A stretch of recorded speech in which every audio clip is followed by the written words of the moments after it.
Hello everyone, welcome back to my channel study with मुस्कान।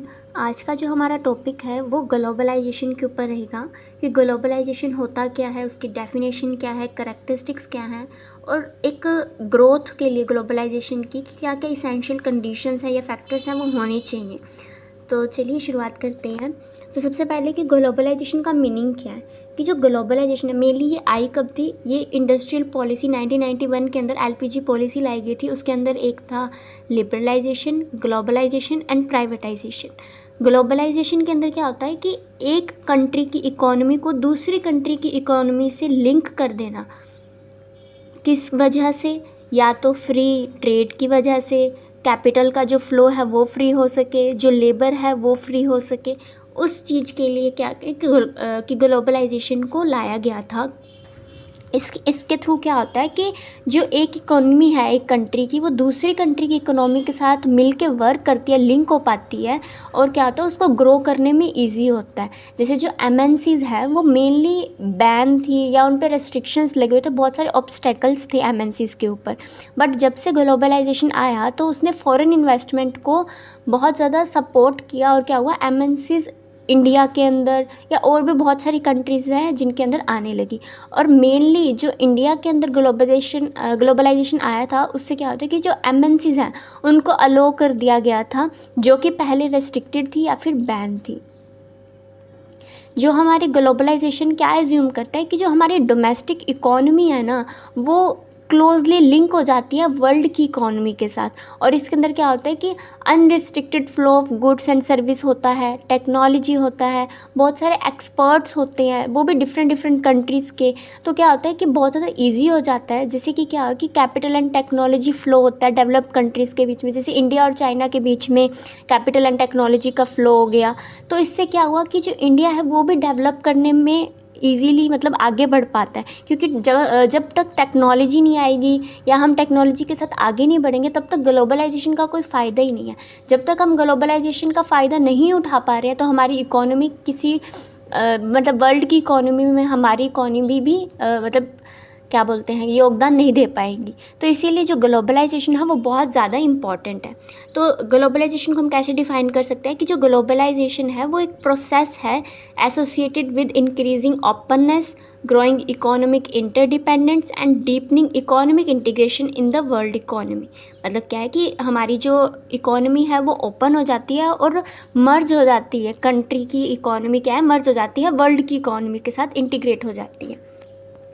और इससे क्या होता है कि जो एमएनसीज़ हैं वो एंटर कर जाती हैं और जो मतलब प्रीवियसली रेस्ट्रिक्शन थे या फिर बैन थे इंडिया के अंदर, ग्लोबलाइजेशन से क्या हुआ एमएनसीज़ अलाउ हो गई आने के लिए।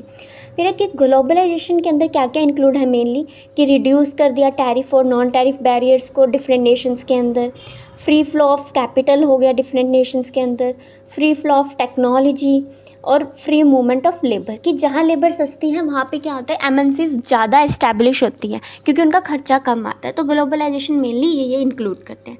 अब डेफिनेशन क्या है, अकॉर्डिंग टू दीपक नायर, जो ग्लोबलाइजेशन है may be define as a process associated with increasing openness, growing economic interdependent and deepening economic integration in the world economy.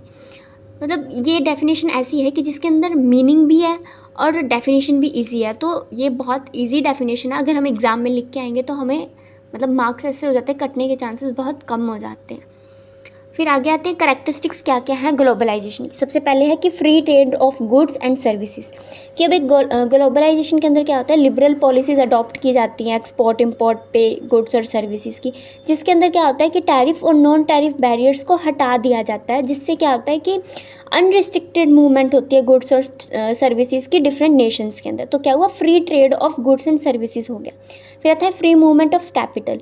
इसके अंदर क्या है कि जब जो ग्लोबलाइजेशन है उसके अंदर क्या है डोमेस्टिक इकोनॉमी है वो प्रॉपर ओपन हो जाती है और जो फॉरेन कैपिटल है फॉरेन इन्वेस्टमेंट है वो ईजिली एंटर कर पाते हैं। और जो ऑब्स्टेकल्स थी मल्टीनेशनल कॉरपोरेशंस के आने की वो क्या हो गई, रेस्ट्रिक्शंस थी जो जितनी भी, वो सारी मतलब ऑब्स्टेकल रिमूव हो गई, जिससे क्या हुआ, फ्री मूवमेंट ऑफ कैपिटल हुआ।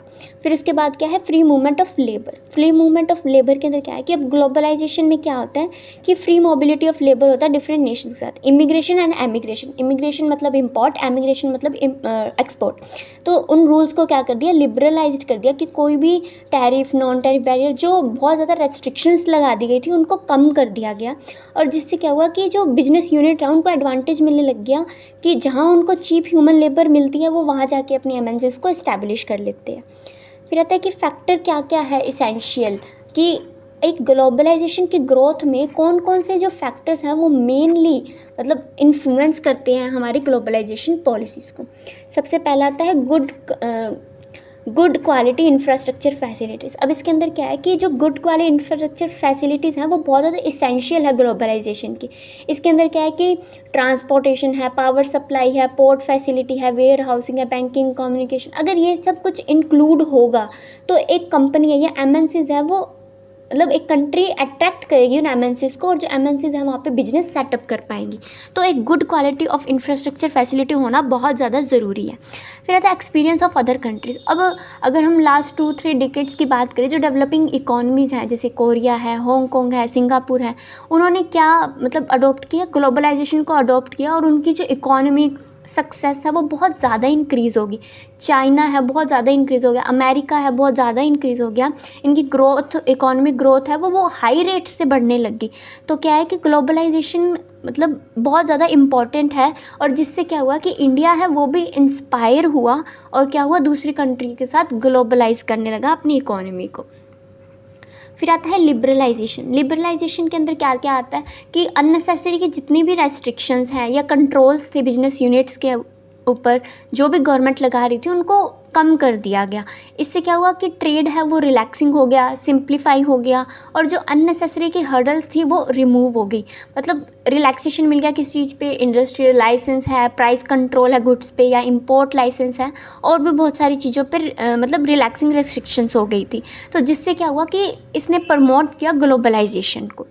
फिर आता है मल्टीलेटरल ट्रेड अग्रीमेंट्स। अब इससे क्या है कि जो फॉरेन ट्रेड है वो पहले बाइलेटरल ट्रेड अग्रीमेंट पे था, जैसे दो नेशंस के बीच में होता है, लेकिन जब से जो इंटरनेशनल इंस्टीट्यूशन है जैसे कि WTO मतलब वर्ल्ड ट्रेड ऑर्गेनाइजेशन है, IMF है, ये सब जब से आए हैं तो जो बायलैटरल ट्रेड अग्रीमेंट था वो मल्टीलेटरल ट्रेड अग्रीमेंट में बदल गया, जिससे कि क्या हुआ, फॉरेन ट्रेड है वो बहुत सारे नेशंस के बीच में प्रमोट होने लग गया, और इसकी वजह से क्या हुआ कि ग्लोबलाइजेशन का भी इंक्रीज़ हुआ। जैसे 2019 में क्या था कि 164 कंट्रीज़ थी जो मेंबर्स थी WTO या IMF की। तो इससे क्या हुआ कि उनको एक प्लेटफॉर्म मिल गया और सारी कंट्रीज़ मिलके एक वर्ल्ड की इकोनॉमी को रिप्रेजेंट कर रही थी। फिर आता है सफिशेंट रिसोर्सेज, कि अब अगर हमें एक्सपेंशन करना है बिजनेस का ग्लोबल लेवल के ऊपर, तो एक बिजनेस यूनिट के पास sufficient financial resources, managerial resources, technology जो एक्सपर्ट हैं वो सारी चीज़ें होनी चाहिए। और अगर किसी भी कंट्री के पास या किसी बिजनेस यूनिट के पास ये रिसोर्सेज नहीं है तो वो ग्लोबल लेवल पर अपने बिजनेस को कभी भी एक्सपेंड नहीं कर पाएगा। फिर आता है इम्प्रूवमेंट इन ट्रांसपोर्टेशन, कि अब पास्ट ईयर से देखें तो ये बहुत ज़्यादा इम्पॉर्टेंट है कि हमारी ट्रांसपोर्टेशन टेक्नोलॉजी है वो इम्प्रूव हो। अब अगर हमारी इम्प्रूवमेंट होगी, एयर ट्रांसपोर्टेशन सिस्टम है या पोर्ट्स डेवलपमेंट है, तो इससे क्या होगा, इजी होगा डिलीवर ऑफ गुड्स। मतलब जो लॉन्ग डिस्टेंस हैं वो मतलब ईजीली हम सामान एक जगह से दूसरी जगह पहुंचा पाएंगे, और जिससे ग्रोथ होगी ट्रांसपोर्टेशन की, और फॉरेन ट्रेड है वो इंक्रीज़ होगा, जिससे क्या होगा, ग्लोबलाइजेशन प्रमोट होगा, फॉरेन ट्रेड प्रमोट होगा। फिर है improvement in information and communication technology, कि हमेशा क्या होना चाहिए कि हमारी जो इन्फॉर्मेशन टेक्नोलॉजी है और कम्युनिकेशन टेक्नोलॉजी है उसको इम्प्रूव करते रहना चाहिए। जैसे अब ग्रोथ हुई है टेलीकम्युनिकेशन की, इंटरनेट की, कंप्यूटर्स की, अब इससे क्या हुआ, वेरियस जो नेशंस हैं वो एक दूसरे से इन्फॉर्मेशन शेयर कर सकती है बहुत ईजीली तरीके से। मेल्स भेज सकते हैं, इलेक्ट्रॉनिक मेल भेज सकते हैं, फैक्स भेज सकते हैं, बहुत सारी चीज़ें जो कॉमन हो चुकी है। तो इससे क्या है कि इम्प्रूवमेंट होगी अगर हमारी इन्फॉर्मेशन एंड कम्युनिकेशन टेक्नोलॉजी में, तो उससे क्या होगा कि हम इजीली बात कर सकते हैं थ्रू मोबाइल फ़ोन किसी भी कंट्री के साथ या किसी भी एसोसिएशंस के साथ। तो क्या होगा कि हमारा जो ग्लोबलाइजेशन है वो इंक्रीज़ होगा और जो जॉब्स हैं वेरियस नेशन में आउटसोर्सिंग वाली वो हम मतलब अचीव कर पाएंगे। तो मेनली जो मेन फोकस था वो यही था कि इम्प्रूवमेंट होनी चाहिए इन एरियाज़ के ऊपर, तभी हम ग्लोबलाइजेशन को ईजिली अडॉप्ट कर पाएंगे और मतलब ये कंडीशंस मेनली होनी चाहिए ताकि ग्लोबलाइजेशन का ग्रोथ हो सके।